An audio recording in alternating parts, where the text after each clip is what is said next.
Kurt, we have 3 undefeated teams left in the NBA. One of them are the Utah Jazz. They beat the Denver Nuggets. Just walk me through that game. We have to mention at the top that Jokic left with a right knee contusion, and that was a big blow. But what did you think about the game itself? Yeah, hopefully that's nothing serious. Michael Malone said after the game, it's not anything serious. But this season, they're plus 37 when he's on the court, and in the 78 minutes he's off, they're like minus 43. Like, they are not the same team when he's not out there. So if he even misses a couple of games, it could sting them a little. As for that game, I thought, look, Utah is just, we talked about this going into the season. They slide under the radar a little, and we're all kind of like, yeah, we'll talk about them when they get to the playoffs. We got to see them. Their continuity is there. They've got a ton of talent. They know who they are. They know what they want to be. And in this game, to me, the real difference was the benches. I mean, did you see that? I thought the benches were the big difference. Yeah, there was this one stat during the second half that stood out to me. 39 bench points for Utah, 9 for the Denver Nuggets. And it's kind of cheating when you have Jordan Clarkson coming off the bench, who's like a 6th starter. But still, I mean, that's impressive. And Joe Ingles, who dropped 13. But it's also just their guys, again, this is their second, third year together playing this way. And so there's this continuity of knowing what they want to do, where Denver, they threw they don't have Jamal Murray. Some of their rotations are trying to figure out still, like most teams. That continuity shows up early in the season. So the Jazz are on top of the NBA power rankings on NBC that come out tomorrow, just because right now, I don't know if anybody's playing better than them. They have the best point differential in the NBA. They're top on offense and defense, top 10. There's nothing not to like about how they're playing. And you mentioned it. Last year, they were the number 1 seed for a very long time, right? And this Jazz team is quiet. They're under the radar, but they basically returned everybody. And they're only getting better and better and better. Donovan Mitchell continues to elevate his game. When I watched him play, I'm like, man, there was a pass that he threw around. I think it was Barden. Barden came up to defend him, and he pulled out and then wrapped it around Barden's shoulder. It was like 2 inches above his shoulder. And I was like, man, this guy, he just gets better and better every game. And he can step back, knock down threes. He can get to the line. It's so impressive to see their superstar continue to build. Yeah, there's nothing I don't like about his game. And one of the actually nicest guys in the league. So, I'm always kind of rooting for him on that level. Just, look, I love everything about the way they're playing. The question is, if they get to the playoffs healthy, how are they going to do? And you look at what the Lakers, I mean, it's early, but the Lakers kind of early season stumbles. And you look around the rest of the West, and it's really easy to look at the Jazz right now and say, why not the Jazz, right? Why aren't they going to be there? And we've got to see them executed in the playoffs, but I don't sleep on them as a playoff team. There was one quote by Quinn Snyder, the coach in that game, that stood out to me. He said, look, we got to stop thinking. We're overthinking. Let's just play instinctual. And that's to your point. They were already the number 1 seed last season. They already have everyone coming back. They already know what works. No one can stop Gobert in what he does. He's the best in what he does in the league. You have Mike Conley, who's like one of the best veteran guards in the NBA. You know exactly what you're going to get with him. You know exactly what you're going to get with Ingles. You know exactly what you're going to get with Clarkson, who other teams are trying to replicate the Jordan Clarkson model. They're trying to figure out, how do we have Clarkson on our team? In my mind, the quickest one that I can think of is Patty Mills in Brooklyn, right? It's this whole concept of, everyone's trying to do what the Jazz are doing. And so the Jazz just need to stop overthinking and just do what they do. Yeah, exactly. Do what they do, and they will be fine. Look, I expect them to be the number 1 seed in the West, and they're going to earn it. They play a beautiful brand of basketball on both ends. And don't forget, by the way, Rudy Gobert in the paint, who's. It's also important to note, by the way, for Denver, that Michael Porter Jr. just signed that big contract, and he has been struggling the past 2 games. So do you think he'll be able to turn it around? They're going to, because Aaron Gordon has elevated his game. Yeah. They're going to need that piece from Michael Porter Jr. I think he'll get there. Look, that was a bet on what he was going to become. Sometimes you pay a guy for what he has been. Oh, he's been fantastic the last few years. We expect that to continue. We're just going to pay this guy.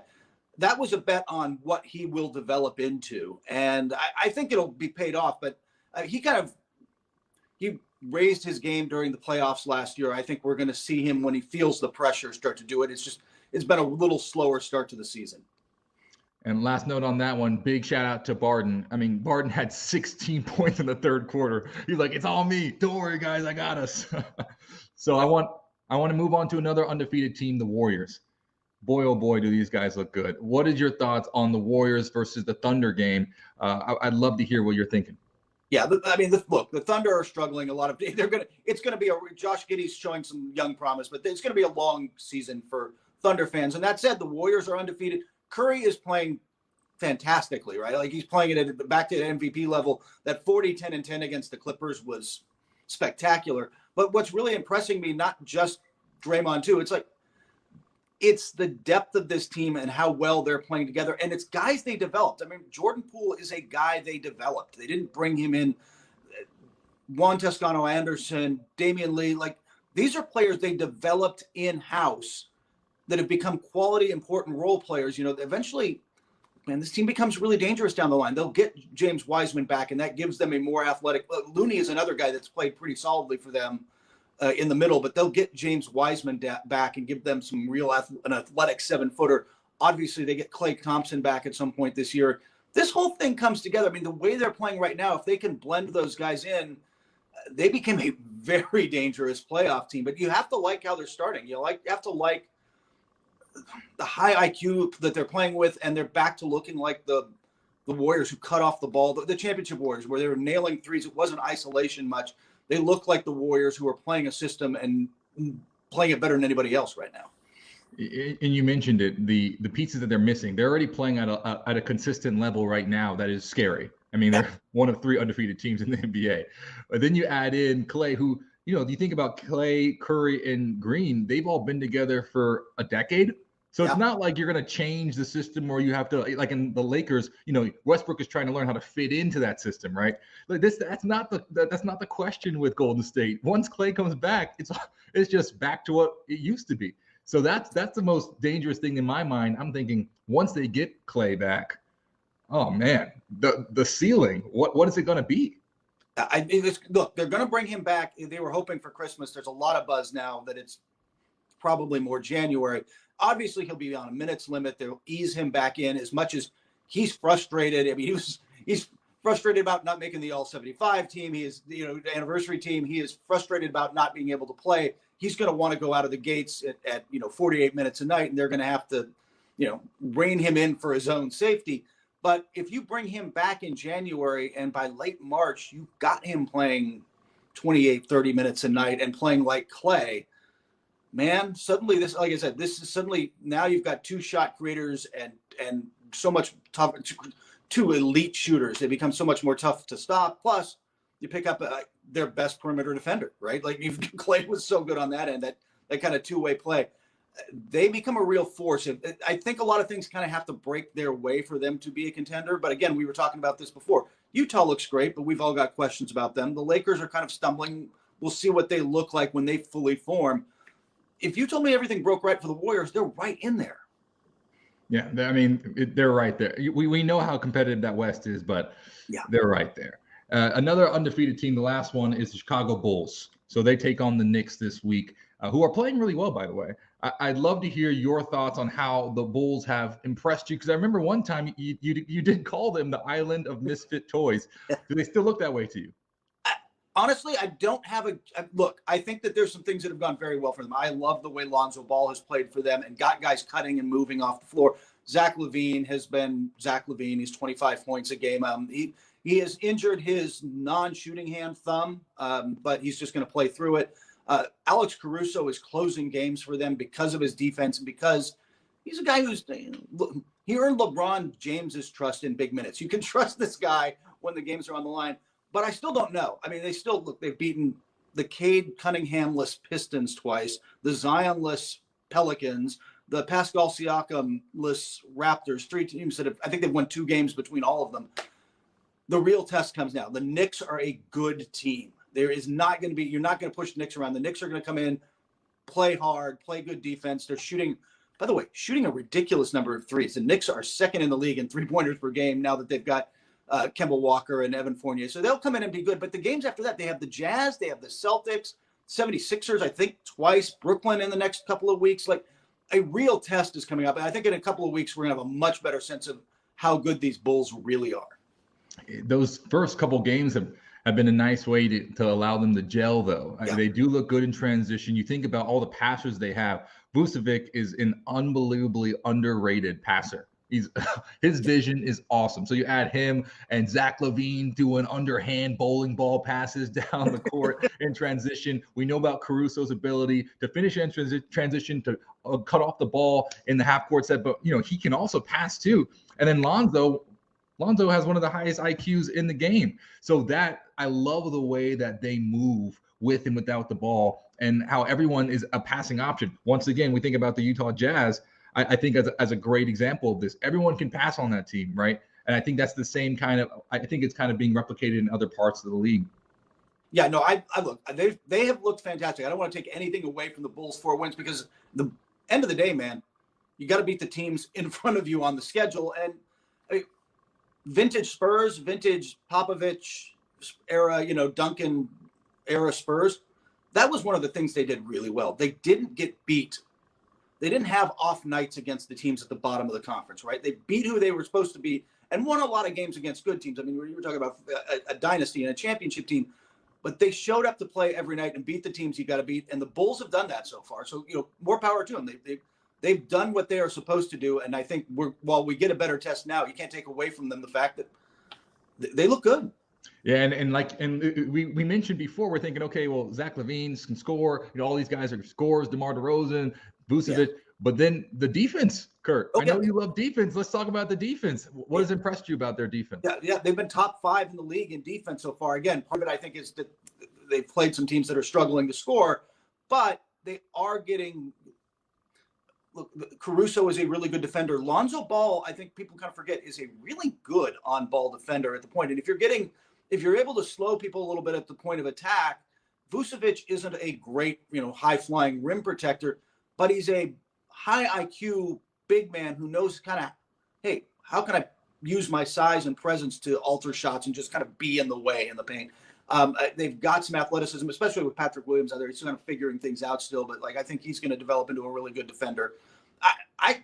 They're playing really well on that end. Again, I'm looking forward to seeing what it looks like when they're tested a little more, but credit to them. They have come out and put the pieces together better than I kind of expected to start the season.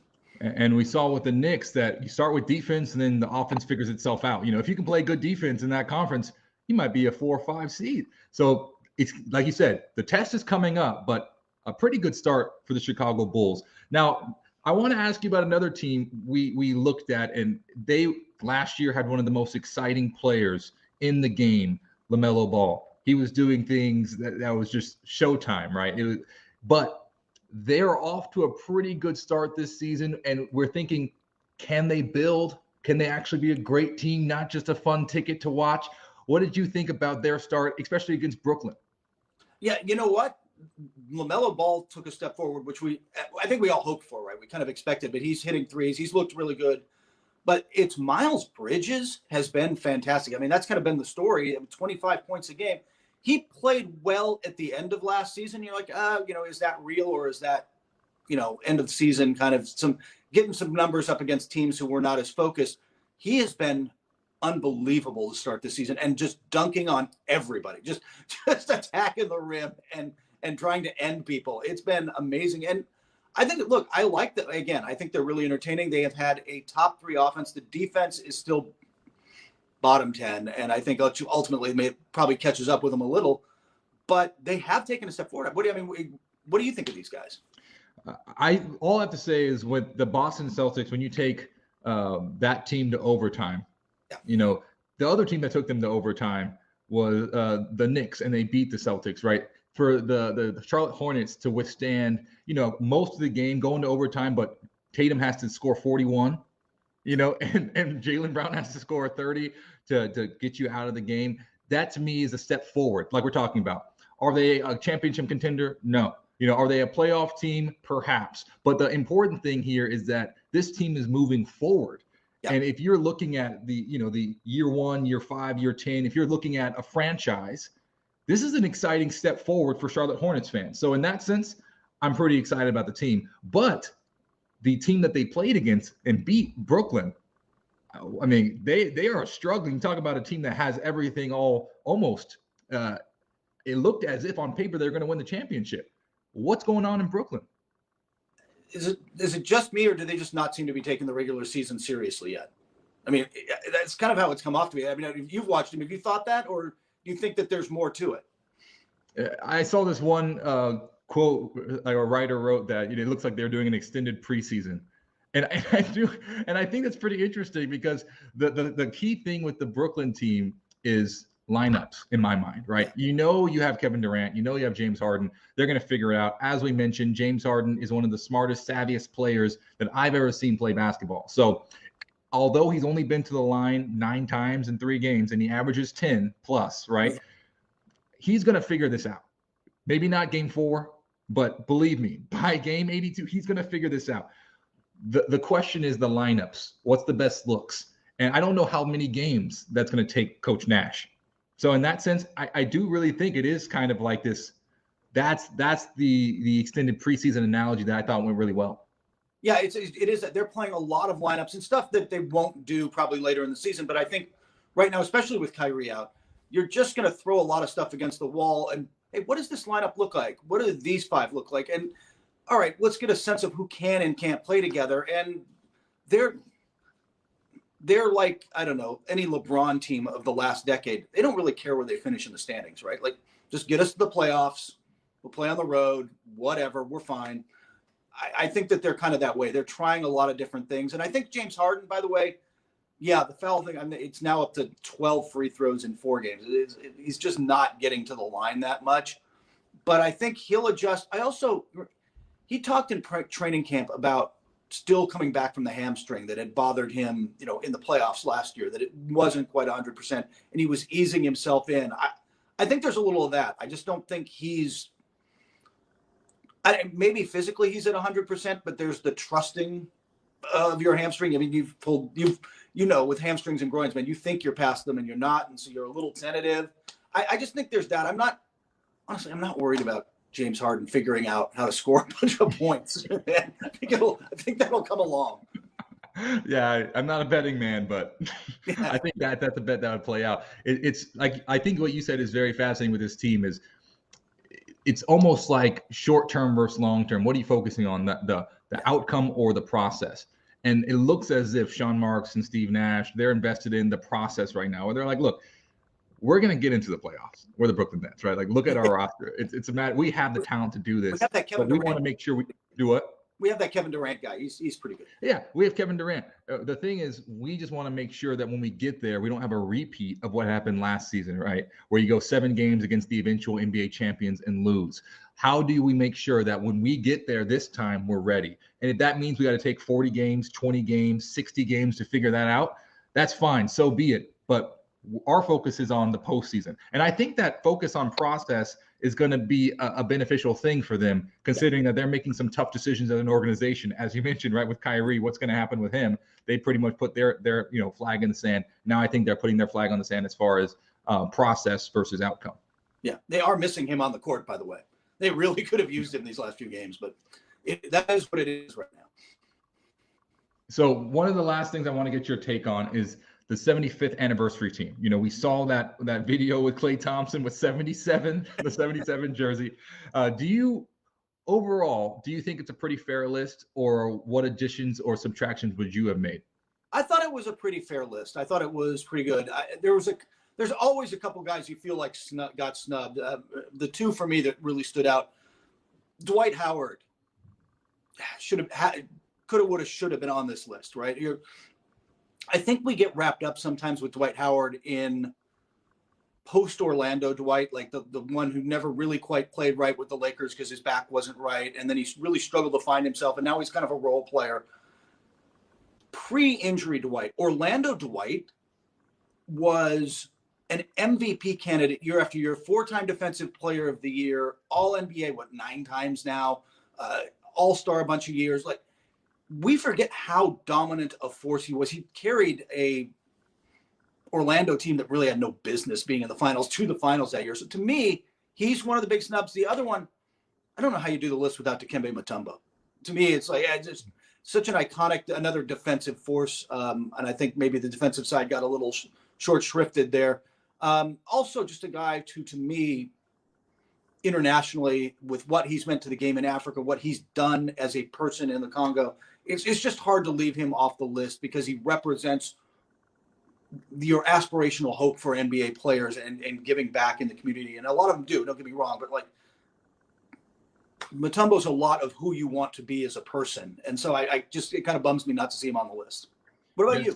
Only six, speaking of international, out of the 75 players, 6 are international, you know, and that's a pretty interesting stat. You think about some of the great players, especially in recent memory, that have come from overseas, who have paved the way for guys like Luka to be a franchise player, right? Most notably, in most recent memory, it would be Dirk Nowitzki, right?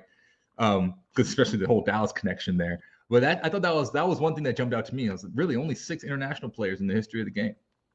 It is. I think when they get to 100 in 100, that'll be a very different percentage, won't it? Like you're going to see.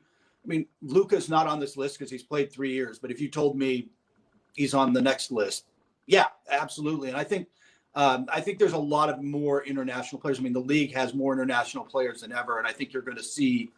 Would Joel Embiid be on the list? I mean, who knows? I mean, Patrick Ewing and Tim Duncan are representing Jamaica and U.S. Virgin Islands. Yeah. So I think that there's some of that, but I think you're going to see a lot more. I think just the game has evolved.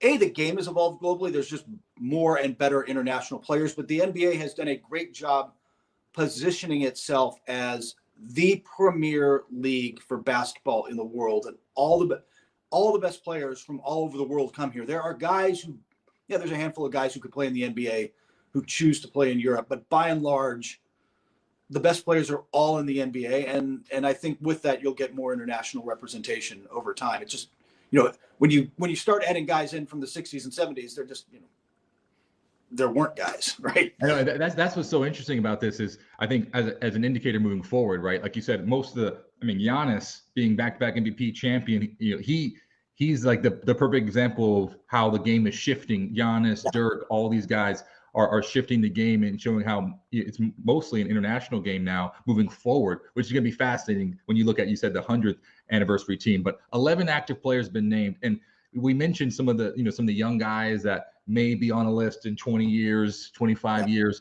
But it's fascinating to me to think, the guys, you have to have such a body of work, right? You mentioned Dwight Howard. You have to have such a body of work to be named on this list as an active player. So the fact that Steph Curry's on this list as an early 30s, like he still has maybe 4, 5, 6 years left in the tank. If LeBron James is any indication of how long you can play at a high level, I mean, that's amazing. Talk about a brag. Could you imagine just walking to the gym and be like, I'm one of the greatest players to ever play in the game. Like we already knew that, but it's official now. And I still got 5 more years left. By the way, did you see James Harden's reaction when they were told he didn't know, and he found out in a media scrum? And you could tell he was genuinely moved because he was like, all time? Really? Me? Like, he was genuinely touched by the fact that he would be on that list already, that he would be considered. I mean, and you can make a really great case for him as a guy who changed how the game scored, right? Like, people score differently, attack differently in the NBA right now because they're trying to imitate James Harden. I loved how, I think it meant a lot to some guys to be on this list and to be recognized deservedly recognized for being there. And one thing I love to think about too with these lists is it gives the current generation an appreciation for history, right? Yeah. I think that's the big thing is some people be like, oh, why aren't these guys on this list? They're the franchise player of this team, or they've been X amount of all-stars. And then you go back and you start reading, like, oh wow, that's what Rick Barry did. Like, oh wow, that's what Wilt did. That's what I love about this list. It allows us to go back in history and give everyone the praise that they deserve for laying the groundwork for the current generation. Yeah, there was a lot of, hey, we should cut this old guy, and then you go back and you're like, oh, he was an 8-time All-Star, 4 all-time All-NBA, 2-time champ. Like the resumes of some of these players from the 70s, 80s, who I think younger players don't remember. They're there for a reason, man.